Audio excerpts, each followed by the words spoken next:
nós andarmos no caminho de Deus. Precisamos parar de insistir com o que não dá certo. Nós não podemos, no caminho do Senhor, continuar fazendo aquilo que não está dando certo, porque é contrário ao princípio. O que não vai dar certo no caminho do Senhor? Aquilo que está errado, aquilo que está contra aquilo que o caminho determina. O caminho manda você amar. Você fala, eu vou odiar e vai dar certo. Não vai dar certo. O caminho manda você perdoar. Você fala, eu vou guardar mágoa que vai dar certo. Não vai dar certo. É nesse sentido que eu estou falando. Se o caminho diz A, é A. Se o caminho diz B, é B. Se eu fizer qualquer uma outra coisa certa, outra coisa não vai dar certo. Então eu tenho que parar de insistir com isso. Foi aquilo que eu falei para vocês aqui. Se nós queremos algo, eu tenho que falar aquilo que eu quero. E não falar aquilo que eu não quero. E o diabo ele é tão astuto, sujo, que ele tenta mudar as nossas palavras, porque ele sabe que a palavra tem um peso no reino espiritual. Tudo que você fala, em algum momento da tua vida você vai praticar. Em algum momento você vai praticar. Por isso que nós não podemos ficar falando coisas que nós não queremos para nós. Nós devemos só falar coisas que nós queremos para nós. E que está ligado com o princípio. Que está ligado com a palavra. Mas nós temos uma tendência a chegar e a falar coisas que a gente não quer que aconteça. E aí acontece. Até acontece a história do ladrão, que a mulher dizia, bem, vai lá vistorir a casa, vê se não tem um ladrão. E o homem fez isso por vários anos. Até que um dia ele achou um ladrão. Ele falou para a mulher, falou para o ladrão assim, o ladrão falou, não, por favor, não chama a polícia, me prende e tal. Ele falou assim, não, eu só quero que você vá lá conhecer a minha esposa e conversar com ela um pouquinho. O ladrão falou assim, mas por que você está falando isso? Ele falou assim, não, porque ela está te esperando faz anos. De tanta mulher falar que o ladrão ia entrar, o ladrão entrou. Então a gente precisa entender que no caminho que nós estamos, nós não podemos ficar sustentando coisas que não condiz com o que a palavra diz. A Bíblia diz que nós já fomos curados, a Bíblia diz que nós já fomos libertos, mas a gente se apega àquele mal e a gente diz, não, mas eu tenho um problema, eu tenho isso, eu tenho aquilo. Você traz um irmão, foi lá em casa e disse, pastor, ora por mim que eu estou muito ruim. Eu falei, tá certo, tá muito ruim mesmo? Estou muito ruim. Eu falei assim, mas por que você está ruim? Ele falou, não, é que eu estou com problemas assim e tal. Aí eu orei por ele. Eu falei assim, mas você foi no médico? Fui no médico. Mas você pegou um remédio lá no médico, o médico passou o remédio, falou o que é. Ah, o médico falou lá umas coisas comigo e me deu um remédio. Eu falei, deixa eu ver esse remédio, deixa eu ler a bula desse remédio. Na hora que eu li a bula do remédio, o remédio era para depressivo, para pessoa que estava depressivo, pessoa que estava com depressão, um alto grau de depressão. Eu li assim, vai. Aí eu comecei a descrever, mas vem cá, você está mijando na cama, né? Porque o remédio dizia que quem está com depressão mija na cama. Ele falou assim, não. Mas você está com esse problema? Não. Cara, não estou esse remédio para você não, filho. Para de ficar falando essas coisas, porque você está falando essas coisas e o diabo já está interpretando algo lá na frente, já está jogando algo nas suas costas que você nem tem. Amém, Jesus? Então para de sustentar algo que não está condizendo com o que a palavra diz, com o que o caminho diz. Então não insista nisso, não insista. Né? Pessoas que colocam na mente, eu estou doente, vai ficar doente. Vai ficar doente, em algum tempo vai ficar doente. Tá? Então, não insista, aqui, não coloca na sua vida, ou então pare de insistir com aquilo que não dá certo. Provérbios 16, 25.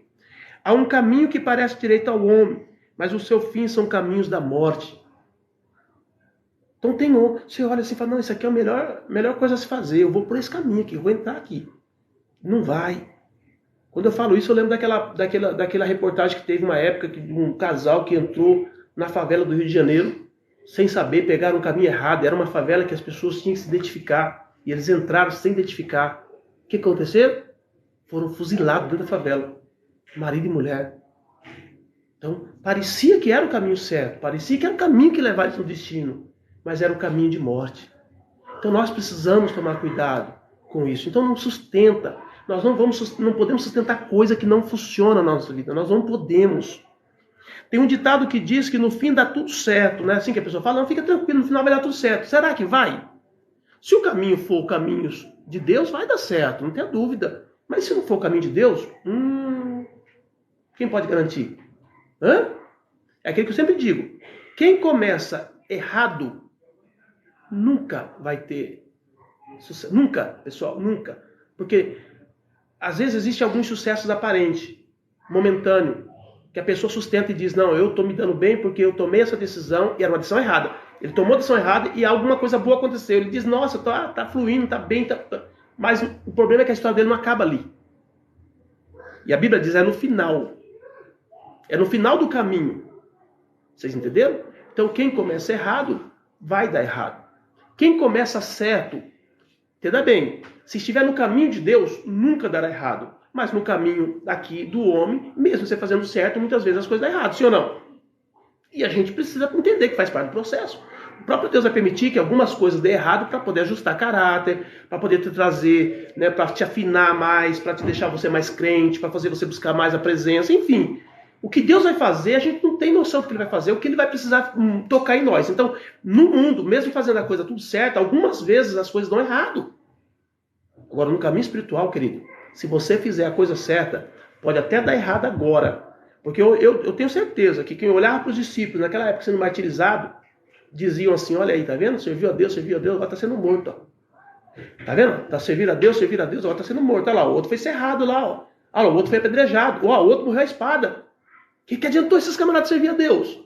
Mas a Bíblia diz que lá no céu, a Bíblia diz que Deus, até na Jerusalém, Deus colocou o nome deles nos fundamentos. Vocês entenderam? Então eu posso afirmar para vocês que parecia que estava errado, que deu errado. Mas a Bíblia deixa bem claro que deu muito certo para eles. O nome deles foram escritos na eternidade. O nome deles foram escritos no livro da vida. O nome deles foram escritos nos muros da Nova Jerusalém. Então, amados, é só isso que eu quero dizer para vocês. E é por isso que nós precisamos realmente conhecer o caminho. Olha, não funciona na minha vida, sai fora. Não está coadunando com a palavra de Deus, sai fora. Eu não quero isso na minha vida. Por quê? Porque isso vai me atrapalhar na caminhada cristã. Amém, Jesus? Então, muitas vezes insistimos em andar por um caminho que não é o caminho de Deus. E mesmo as coisas nunca estando dando certo, continuamos a insistir. Não está funcionando e a gente está ali, batendo na tecla ali, ó. Não está funcionando. A Bíblia diz que o caminho de Deus é perfeito e de paz. Sendo assim, se os nossos caminhos têm sido caminhos de perturbação e de perdas, precisamos parar de insistir nos erros. Tá? Eu quero caminhar no caminho do Senhor, eu quero caminhar no caminho de Deus, então eu não posso ficar perdendo tempo com caminhos que parecem direito. Eu tenho que entrar no caminho que é direito. Amém? Não posso ficar perdendo tempo, eu não tenho mais tempo a perder. Eu não tenho mais tempo a perder. Alguém de vocês aqui tem tempo a perder? Não. Mas o jovem ainda pensa que dá em tempo, né? O jovem fica naquela expectativa, depois eu me alinho, depois eu afirmo, depois eu me entrego por completo. Depois... eu não tenho mais tempo, eu tenho 55 anos, daqui a pouco estou partindo. Então eu tenho que fazer o meu melhor, eu tenho que fazer o meu máximo, eu tenho que entregar tudo. Se tinha alguma reserva, eu tenho que desvencilhar dela. Por quê? Porque eu não posso ficar insistindo em coisas que não funcionam. Amém, Jesus? Então, precisamos parar de insistir nos erros. Terceira lição. Precisamos escolher e decidir andar pelo caminho. Salmo 119:30. Escolhi o caminho da verdade. Propus-me seguir os teus juízos. Escolhi o caminho da verdade e propus-me a seguir os teus juízos. Tem pessoas que escolhem o caminho da verdade, mas quando começa a seguir, vê o preço que é, desistem. O que Deus fala lá em Provérbios? Aqueles que voltam para trás, a minha alma não tem prazer nele. Entendeu? Por quê? Porque são caminhos de sacrifício, caminho de cruz, de renúncia. Não é brincadeira você ser um cristão de verdade. Ser um cristão religioso é fácil, pessoal. É só você colocar uma roupa bonita, um paletó, as mulheres colocar uma saia, deixar o cabelão crescer, todo mundo vai passar na frente. Olha, lá vai uma crente, lá vai um crente. É muito fácil ser religioso. Agora, ser crente de verdade é muito difícil. Porque requer renúncia. Entendeu? Requer você dizer não ao pecado. Entenderam? Não é fácil ser crente de verdade.